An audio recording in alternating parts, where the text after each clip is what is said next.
So good morning. Welcome to the class. So this is discrete maths, and then I'm Wing Kai Hon. So yeah, I'm very nervous today. It's because I've not been teaching for a whole summer, so I nearly forget how to teach. So forgive my nervousness. Okay. So here for this course, so let me give you some basic information. So we have some lecture notes that you may download it from my course webpage. So it is easy to get as long as you remember my name. So my name is Wing Kai Hon, and then you can write me emails, and then you can just call me Kai. So dear Kai, then that's okay. No need to write dear teacher or whatever. Dear Kai, that's okay, and that's what I want. And then So if you want to access my own web page, it is easy. You go to the department web page here, www.cs.nthu.edu, and then you press the slash, and then there's a tilde, WKHON. This is my web page, and this is also my email account. So if you want to write me email, then it is easy. So my email address is wkhon@cs.nthu.edu.tw. Is that okay? Good. Okay. So far, we have 2 excellent TAs, but we may be adding one more later, maybe, I don't know.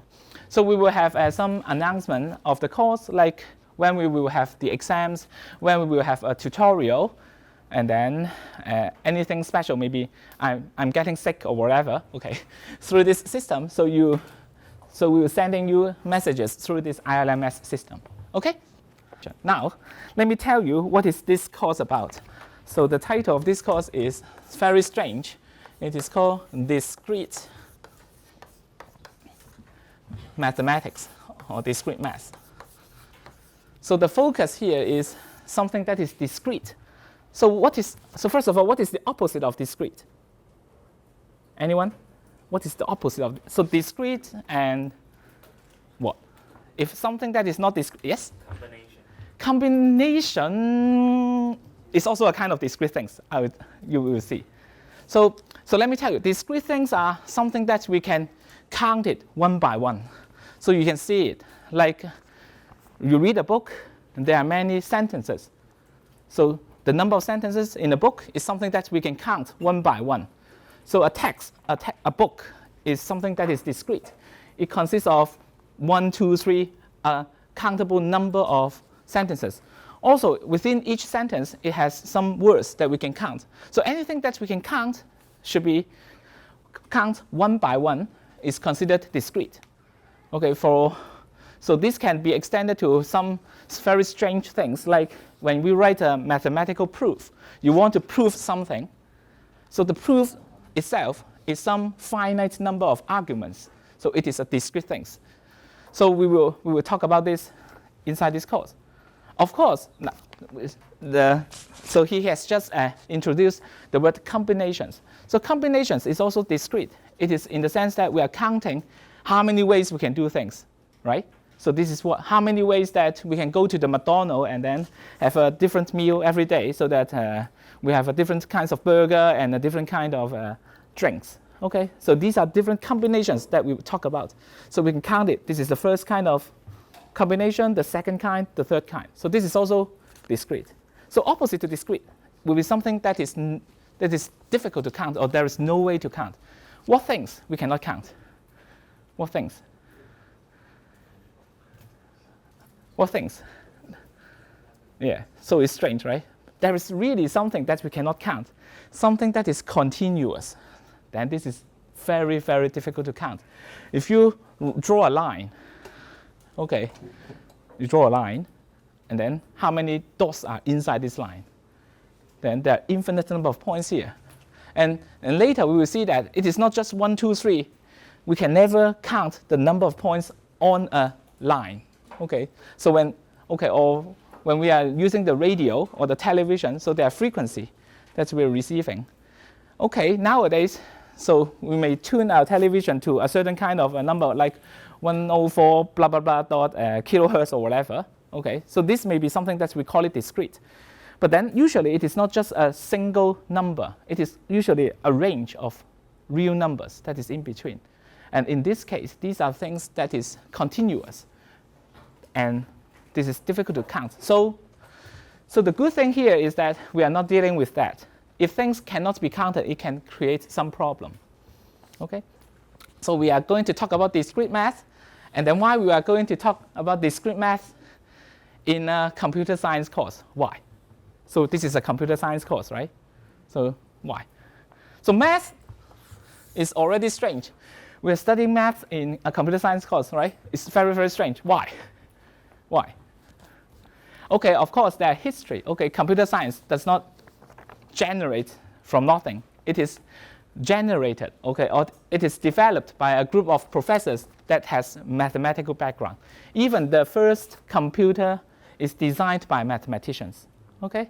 So that's why you see that math is something that is related.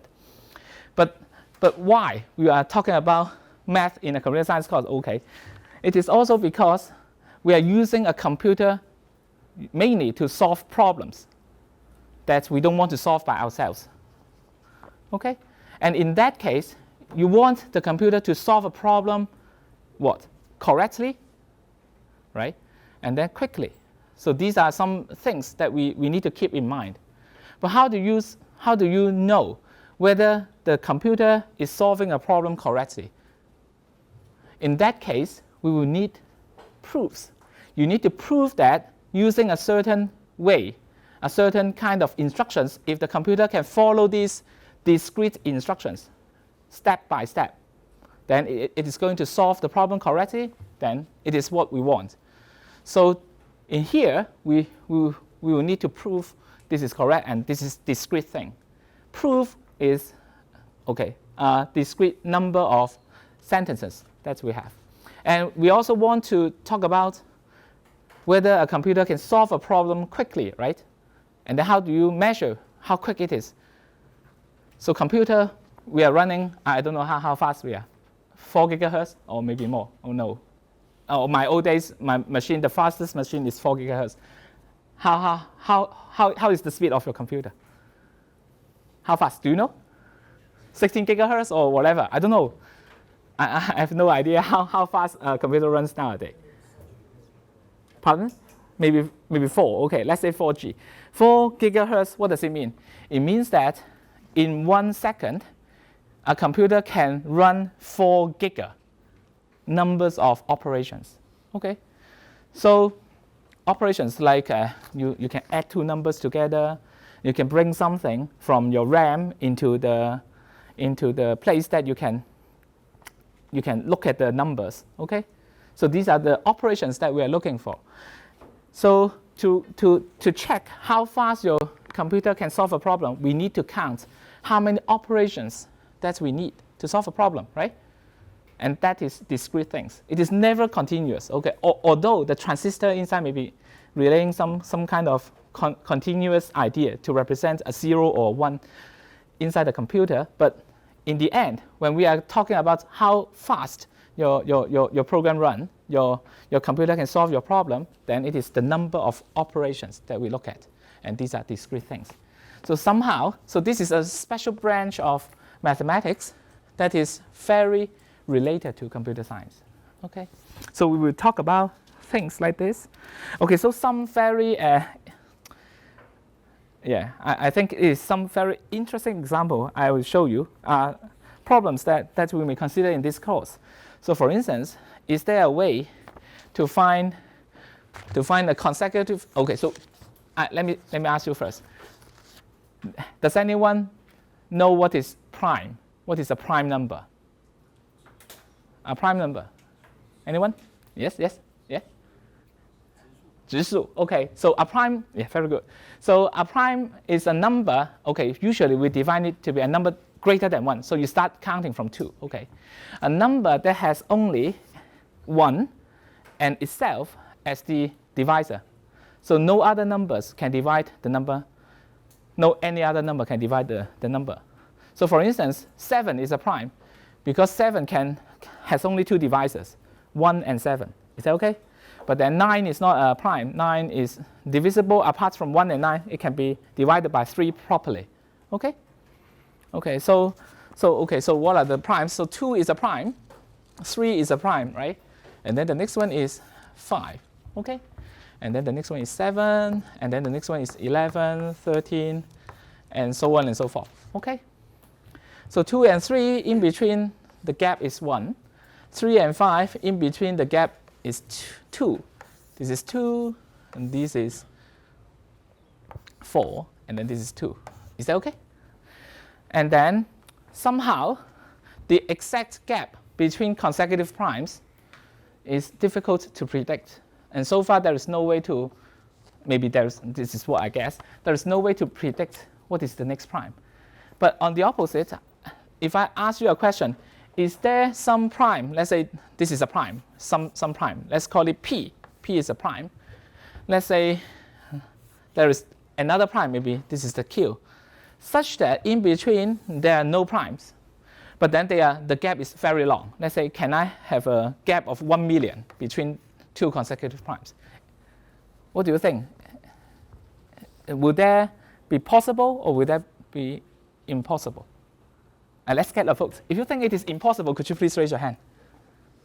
Okay, 1, 2. Okay, on the other hand, if you think it is possible, could you please raise your hand? Okay, good. Okay, good. Yes, it is possible. Okay, but then how do we show? How do we show? How do we show?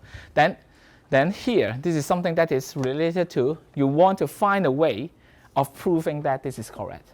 Okay, we will in this course we will introduce different kinds of proving techniques. And for this particular problem, let me tell you, there is one very beautiful proof. Okay, 1 million, right? Okay, 1 million. Okay, look at this number. So roughly, I will show you roughly the idea why it is working. So let's look at this number, 1 million. 1 million is a large number, right? Okay, 1 million plus 2 will be, a larger number. Okay. Now, let's look at the just 1 million will be enough. Okay, let's do the 1 million. So 1 million is a large number.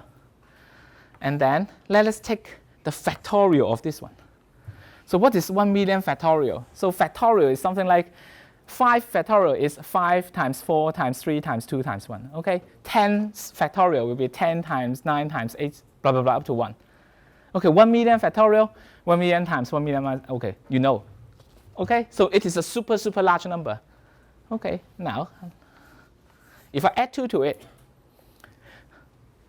this cannot be a prime.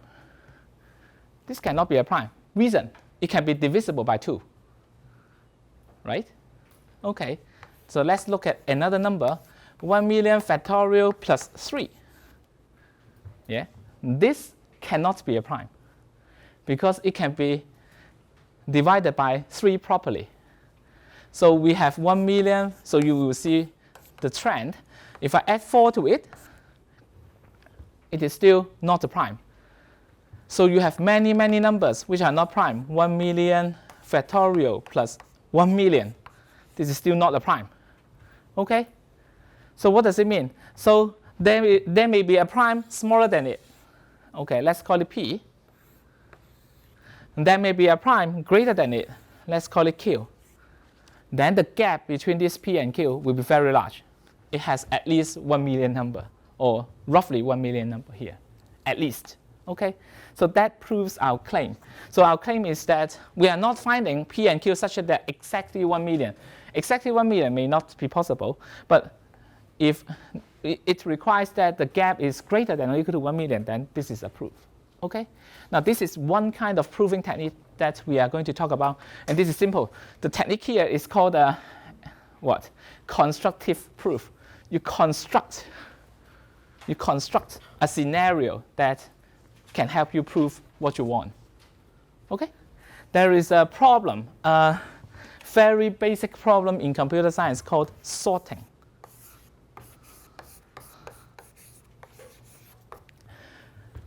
So I believe you haven't heard of this word before, right? So I don't know when I was in my undergraduate. So sorting is what? Okay, sorting is you have a lot of numbers, and then you want to arrange them from small to large. Then this is sorting. Okay, so why is it called sorting? I don't know. Maybe, okay, the usual way we call sorting is that you have you are using some playing cards like poker cards. Then I give you a hand, maybe you have got some number of cards like 13 cards, and then you want to rearrange the cards in some way that is convenient for your game. So this is kind of sorting. Sorting means that you put the card in some order, in some right order. So in computer science, the sorting problem is usually defined on you have a list of numbers, you have many numbers, and then you want to arrange them from small to large. Okay, so this is called a sorting problem. And then, okay, so let's say I have 3 numbers, A, B, C.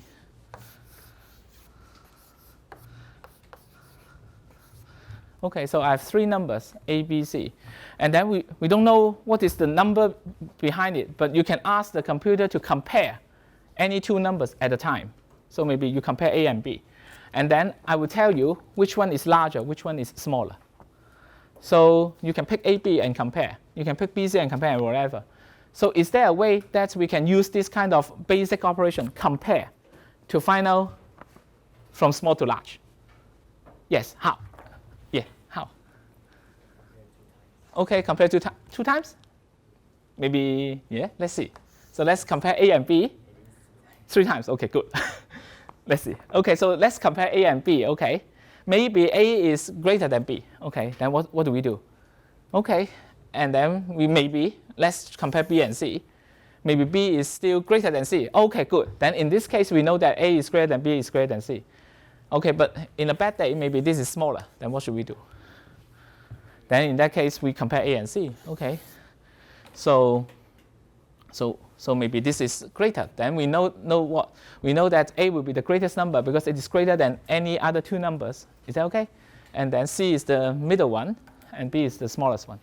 Okay, it works. Okay, so this is a method that we can sort 3 numbers.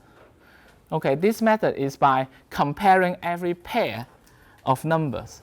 Okay, so this is, we call it a method to solve something. Or, more commonly in computer science, we use a different word. Yes, very good. We use the word algorithm. Okay, yeah. Okay, algorithm. Okay, rhythm. Eh? Yeah, maybe this one. Okay, algorithm. Okay, is that okay? So algorithm means a well-defined sequence, or a well-defined sequence of steps that you can ask someone to do to solve a problem. Okay, if the sequence of steps can be carried out using paper or pencil, then this will also be perfect. So we're using paper and pen. Okay. Okay. So here we need to show that this. Okay, what we need to do? Okay, we need to show that why this algorithm works. Why? Okay, here we can show that. Okay, because after doing the comparison of 3 items, we must be able to find out one of them, which is the smallest. Okay, once the smallest is taken out, because we have the comparison between the remaining 2, we have a way to find out the second smallest. And so that we can then find out what is the largest. Okay, so this is a correct algorithm. And it takes how many steps? Maybe let's say comparison is the most time-consuming step. It takes time, okay, to do a comparison. But we know that there are 3 comparisons will be enough. Now but then we have an algorithm for just 3 numbers. Can we do something clever? So maybe this time I give you n numbers. N can be very large. Maybe let's say n is equal to 100. Then can we still solve a problem, a sorting problem with n numbers? Can we? Yes, how can? Yes, very good. Try more times. Okay, so actually, in one word, okay, make all the comparisons of all the numbers. Is that okay? If we can compare all the numbers, compare everything. Compare every 2 numbers.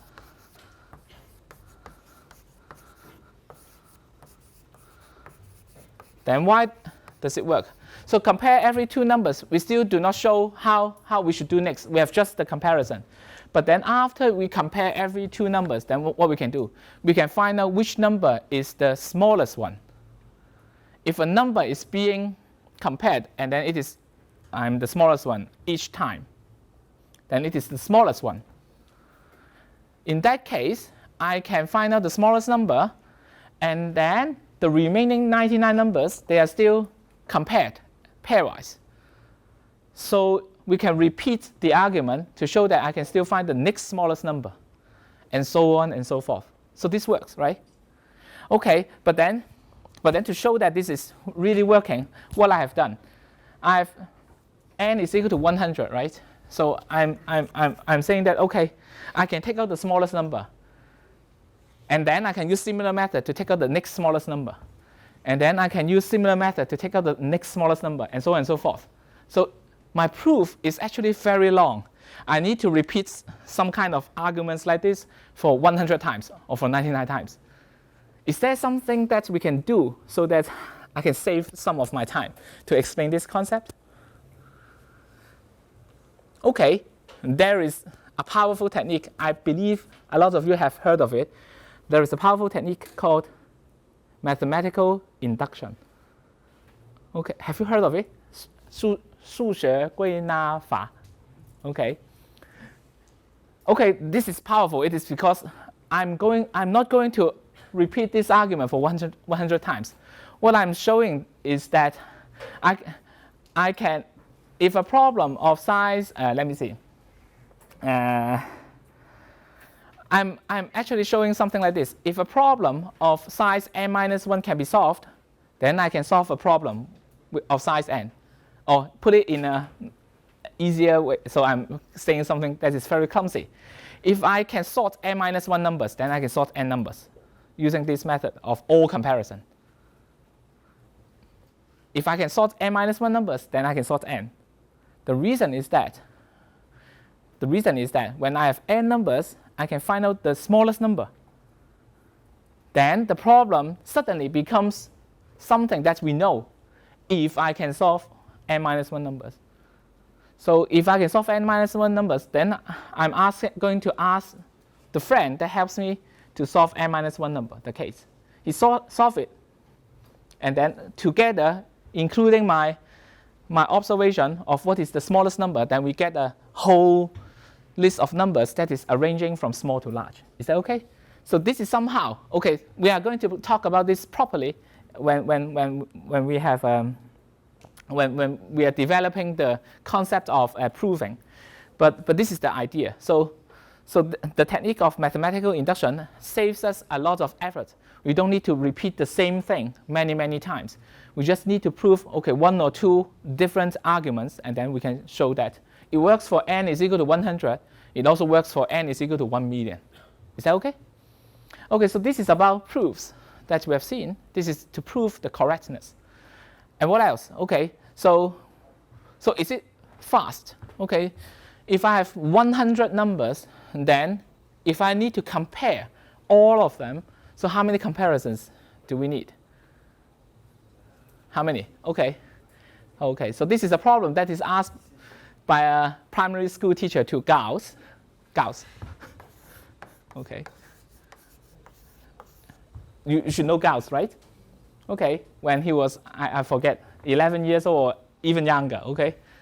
So Gauss, so at that time, let me check. If you have heard about the story of Gauss adding numbers from 1 to 100, could you please raise your hand?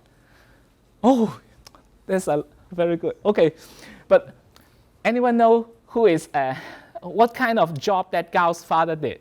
So Gauss is a mathematician, right? So Gauss has a father, right? Of course. And then, and then what is Gauss' father doing? Okay, Gauss' father is helping people to build a house. Okay, so when Gauss was very young, he usually looked at his father doing his job, counting the bricks. So old houses use brick to build, right? The red bricks, so count them. So somehow Gauss has some mathematical genius maybe come out from that time. So he's very, very sensitive to numbers. Okay, so Gauss method is, so you want to add 1 up to 100, so this is what Gauss is doing, right? You don't do this one time, you do this twice. And then he observed that if you do this, 2 times of your quantity will be equal to 101 plus 101 plus dot dot dot up to 101 for 100 times. So the summation of all the numbers from 1 to 100 will be 10100 divided by 2. And it is going to be 5050, right? Okay, so here, if n is equal to 100 numbers, then roughly we are doing 5050 comparison, or a little bit less, 4950, okay, because we saved the last one, okay. But that's a lot. Okay, it grows. We call it the growing. It grows closely, not like n. It is closely like n squared, the square of n. Okay, now, a square of n, then what does it mean? That means that if you have a computer that runs with 4 gigahertz, okay, then you can solve a problem of n is equal to 100, of course, very quickly, because it just takes 5,000 operations, roughly. So it is very, very quick. So, but for a problem of size like this, is that okay? So if n is getting larger and larger, then let's say n is like this, then maybe you are needing something like 10 to the power 8 operations, roughly, okay, or in that order. And then maybe your computer can still solve it in less than 1 second.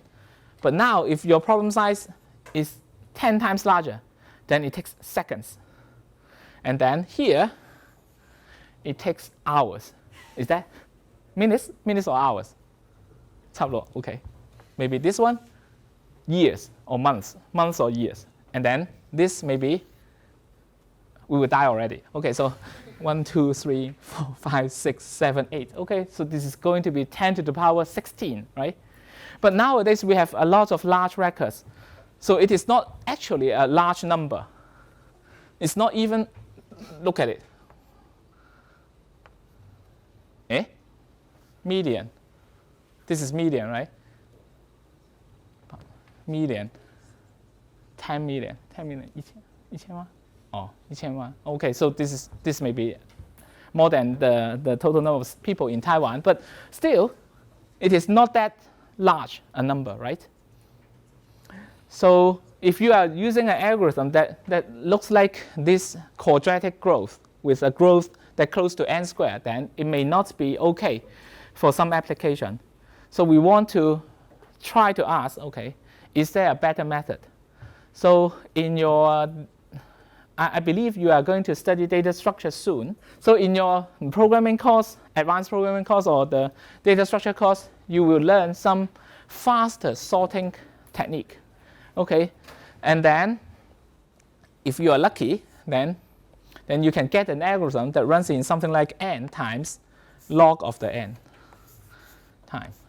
Okay, so log of the n is, usually we use a base 2 here. So what is log of the n? So what is the closest 2 power that exceeds n? So this is log of the n.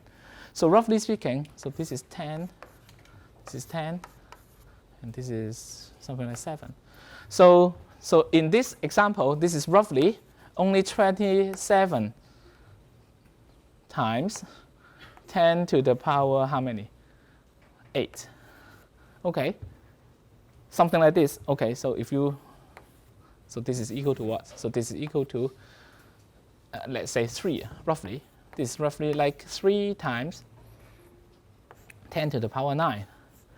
Okay, 10 to the power 9 is giga. Okay, so roughly you take only seconds to solve a problem if you are running it in n log n time, if your method. On the other hand, if we are designing a bad method that runs in n squared, that grows like this, then yeah, we don't get the answer before, most probably before our life ends. Okay, so this is another thing that we are going to focus later, when you study the computer science course, we need to know why an algorithm is correct and how fast your algorithm is. And then you can know, is there any way to make your algorithm faster and faster?